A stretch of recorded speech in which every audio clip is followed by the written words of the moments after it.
மருத்துவ கட்டமைப்பிலும் கல்வி கட்டமைப்பிலும் தொழில் வளர்ச்சி கட்டமைப்பிலும் அகில இந்திய அளவில் தமிழ்நாடு ஒரு முன்னோடி மாநிலமாக விளங்கி வருகிறது. அதற்கு அடிப்படையான காரணம் திராவிட முன்னேற்ற கழக அரசு பாதுகாத்து வருகிற ஒரு சமூக நல்லிணக்கம் தான். மாநிலத்தில் அமைதி நிலவுகிற காரணத்தினால்தான் இந்த வளர்ச்சி என்பது உறுதிப்படுத்தப்பட்டிருக்கிறது.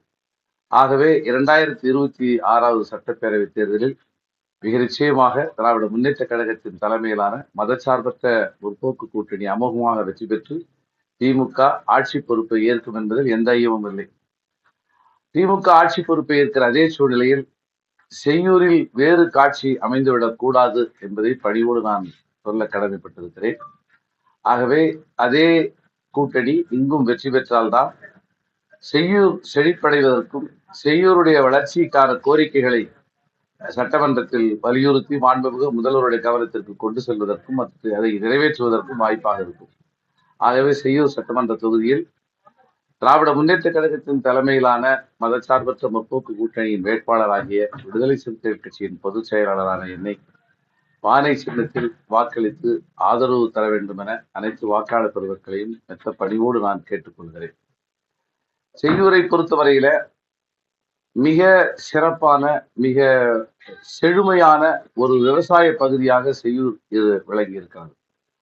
அதே சமயத்துல இது ஒரு பெருநகரமாக இருக்கிற சென்னைக்கு அருகாமையில இருக்கிற காரணத்தினாலே இந்த விவசாயத்தினுடைய வளர்ச்சியும் இன்னொரு பக்கத்திலே நகர்மயமாகி வருகிற சூழலும் ஒன்றுக்கொன்று முரணாக அமைந்திருக்கிறது. ஆகவே இதனுடைய விவசாயத்தன்மை பாதுகாக்கக்கூடிய வகையிலே இங்கு விளைகிற மா, பலா, தென்னை, பனை பொருட்கள், விவசாய காய்கறிகளை சந்தைப்படுத்துதல் என இந்த விவசாயத்தை பாதுகாக்கக்கூடிய வகையில விளைபொருள்களை மதிப்பு கூட்டி சந்தைப்படுத்துதல் என்கிற அளவில் ஒரு கூடுதலான ஒரு சிறப்பு செயல் திட்டத்தை விவசாயிகளின் தலைநிமிருக்காக உருவாக்குவோம் என்பதை நான் முதல் வாக்குறுதியாக சொல்ல கடமைப்பட்டிருக்கிறேன். மிக முக்கியமாக குளிர்பதன கிடங்காக இருந்தாலும் சரி, அல்லது இவைகளை மதிப்பு கூட்டக்கூடிய வகையிலே அமைக்கப்பட வேண்டிய மாம்பழ கூழ் தயாரிப்பு உள்ளிட்ட அத்தகைய தொழிற்சாலைகளாக இருந்தாலும் சரி, உரிய முறையில் அதற்கான உரிய அறிவியல் பூர்வமான ஆய்வை மேற்கொண்டு விவசாயிகளின் வாழ்க்கை தரம் உயர்வதற்கான பணிகளை முதற்கட்டமாக முன்னெடுக்க வேண்டியது எனது கடமை என்பதை நான் உணர்ந்தேன். இது ஒரு கடல்சார் பகுதியாக இருக்கிறது. ஏராளமான மீனவ குடியிருப்புகள் இங்கே அமைந்திருக்கின்றன. பல்வேறு மீனவ குடியிருப்புகளில் இன்னும் அடிப்படை தேவையாக இருக்கிற குடிமனை பட்டா கூட வழங்கப்படாத நிலை இருக்கிறது.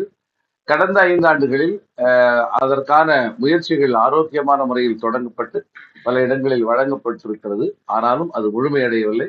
ஆகவே மீனவர் குடியிருப்புகளில் அனைத்து விதமான அடிப்படை கட்டமைப்பு வசதிகளையும் உருவாக்க வேண்டியது தேவை. இதற்கான ஒரு சிறப்பு செயல் திட்டத்தை உருவாக்க வேண்டிய தேவை இருக்கிறது. எவ்வாறு பழங்குடிகள் என்பது அன்அக்சசபிள் என்று சொல்லக்கூடிய பொது நீரோட்ட சமூகம் தொடர்பு கொள்ள முடியாத இடத்தில் அவர்கள் இருக்கிறார்களோ, அதை போலவே மீனவர்களும் கூட கடலோர பகுதிகளில் இருக்கிற காரணத்தினாலே அந்த அத்தகைய வகைப்பாட்டிலே தான் இருக்கிறார்கள். ஆகவே அவர்களுக்கான வாழ்வாதாரத்தை, அடிப்படை கட்டமைப்பை உயர்த்துவதற்கு ஒரு சிறப்பு செயல் திட்டத்தை உருவாக்குவது, அவர்களது விளைபொருளாக இருக்கிற மீன், கடல்சார் அத்தகைய பொருட்களை முறையாக சந்தைப்படுத்துவதற்கான சிறப்பு திட்டங்களை உருவாக்குவது, மீனவ சமூகத்து பிள்ளைகள், இளைஞர்களுக்கான ஒரு கடல்சார் அறிவியல் சார்ந்த பல்கலைக்கழகம் அல்லது கல்லூரிகளை உருவாக்குவது என்கிற அடிப்படையில தேவையான இடங்களில் தூண்டில் மீன் விளைவு போன்ற பாதுகாப்பு அம்சங்களை உருவாக்குவது, ஆலம்பரா கோட்டை போன்ற ஒரு வரலாற்று சிறப்பு வாய்ந்த அந்த பகுதிகளை சுற்றுலா தலமாக மாற்றுவதற்கான சாத்தியக்கூறுகளை அடையாளம் கண்டவற்றை சுற்றுலா தலமாக மாற்றுவது என இத்தகைய கோரிக்கைகள் மக்களிடமிருந்து முன்வைக்கப்பட்டிருக்கிறது. நிச்சயமாக இந்த கோரிக்கைகளை அறிவியல் பூர்வமாக ஆய்ந்து சட்டப்பேரவையிலே அரசின் கவனத்தை ஈர்த்து மாண்புமிகு முதல்வருடைய கவனத்திற்கு கொண்டு சென்றவற்றை நிறைவேற்ற வேண்டும் என்பது எனது அவா. நிறைவேற்றுவேன் என்பது எனது உறுதிப்பாடு. இதற்கு அடுத்தபடியாக செய்யூர் பகுதியை பொறுத்தவரையில இங்கு பெரும்பாலும் சென்னையை சார்ந்து வேலை வாய்ப்புக்கான வாழ்க்கை முறை இருக்கிறது. ஏராளமான மகளிர் பெரும்பாலும் இரவு 11 மணிக்கு மேல்தான் சென்னையில இருந்து வீடு திரும்பக்கூடிய ஒரு சூழல் இருக்கிறது. ஆகவே இந்த பகுதியில் தொழில் வளர்ச்சியும் வேலை வாய்ப்பும் உருவாக்கப்பட வேண்டியது மிக அவசியமாக இருக்கிறது. அந்த அடிப்படையில் தான் கடந்த ஆட்சி காலத்தில் ஒரு சிப்காட் என்பது அறிவிக்கப்பட்டிருக்கிறது. சிப்காட் மாத்திரமல்லாமல் இன்னும் கூடுதலான தொழில் வளத்தை இந்த பகுதியிலே உருவாக்க, தொழில் வளர்ச்சியை உருவாக்க, வேலை வாய்ப்புகளை உருவாக்குவதற்கான முயற்சிகளை கட்டாயமாக நான் மேற்கொள்வேன். பங்கெடுத்துக் கொள்ள வேண்டிய மாணவர்கள் பெரும்பாலும் சென்னையில் போய் தங்கிதான் படிக்கிறார்கள். அத்தகைய மாணவர்களுக்கான போட்டித் தேர்வுக்கான மையங்களை இதே பகுதியிலே உருவாக்கி ஒரு புதிய ஆளுமை மிக்க இளைஞர் சமூகத்தை உருவாக்குவது என்பது என் முன்னால் இருக்கிற சவால் என்பதை நான் அறிந்திருக்கிறேன். அதை நிச்சயமாக செய்வேன். செங்கல்பட்டு அரசு மருத்துவமனையை பெரும்பாலும் சார்ந்திருக்கிறார்கள். ஆனால் ஈசிஆர் போன்ற விபத்து அதிகம் நிகழக்கூடிய பகுதிகள், சாலைகள் இங்கே இருக்கிற காரணத்தினாலே இந்த பகுதியில் இருக்கிற அரசு மருத்துவமனை ஒரு தரம் உயர்த்தப்பட்ட மருத்துவமனையாக, மல்டி ஸ்பெஷாலிட்டி என்று சொல்லக்கூடிய பல்வகை சிறப்பு சிகிச்சைகளை தரக்கூடிய மருத்துவமனையாக தரம் உயர்த்துவது என்பது இந்த மக்களின் நீண்டகால கோரிக்கையாக அமைந்திருப்பது. நிச்சயமாக அதை மாண்புமிகு முதல்வருடைய கவனத்திற்கு கொண்டு சென்று வலியுறுத்தி, இதைகள் மாத்திரமின்றி இந்த பகுதியில ஒரு முழுமையான சமூக நல்லிணக்கத்தை எனது முழு முயற்சி இருக்கும். முழுமையான சமூக நல்லிணக்கம் பாதுகாக்கப்பட்டால்தான், சமூக அமைதி நிலவினால்தான் இந்த பகுதியிலே தொழில் வளம் பெருகும். பல்வேறு தொழிற்சாலைகள் ஆர்வத்தோடு முன்னெடுப்பார்கள். அந்த அடிப்படையில சென்னையை சார்ந்து வாழ்கிற வாழ்க்கை முறை இல்லாமல் சுயேட்சையான சுதந்திரமான மக்களின் வாக்குகளை பிரிப்பதற்காகவே, சிறுபான்மை மக்களுடைய வாக்குகள், மீனவர்களுடைய வாக்குகள், தலித்துகளுடைய வாக்குகள், இவற்றையெல்லாம் பிரிப்பதற்காகவே நண்பர் விஜய் பாஜகவால் களமிறக்கப்பட்டிருக்கிறார் என்கிற ஒரு யூகம் என்பது தொடர்ந்து வலுப்பெற்று வருகிறது. அதற்கான சாத்தியப்பாடுகள் கூடுதலாக இருக்கிறது. ஆகவே அத்தகைய சூழலில் வாக்காளர்கள், மிக குறிப்பாக புதிய வாக்காளர்கள், இளம் வாக்காளர்கள் விழிப்புணர்வோடு இருந்து பாஜகவினுடைய நேரடி கூட்டணியையும் சரி, பாஜகவினுடைய மறைமுகமான அடையாளங்களையும் சரி நிராகரிக்க வேண்டும். மீண்டும் பானை சின்னம் வெற்றி பெற வேண்டும். திராவிட முன்னேற்ற கழகம் தமிழகத்திலே ஆட்சி செய்வதுதான் தமிழகத்திற்கு பாதுகாப்பானது.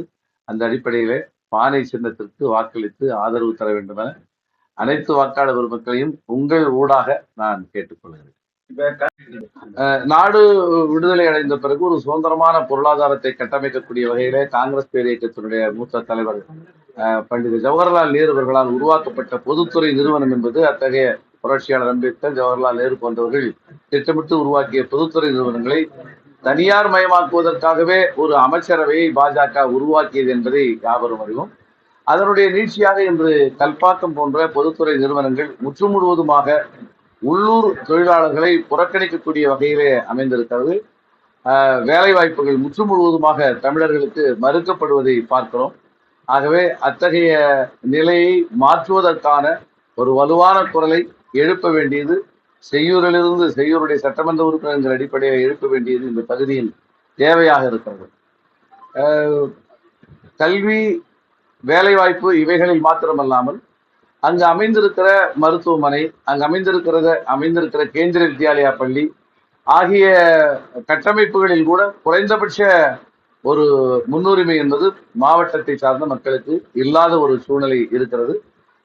அது மாத்திரமல்லாமல் கல்பாக்கத்தினுடைய உண்மையான சுற்றுச்சூழல் பாதிப்பு என்ன என்பதை ஒரு அறிவியல் பூர்வமான விசாரணைக்கு இதுவரை யாரும் உட்படுத்தியதாக தெரியவில்லை.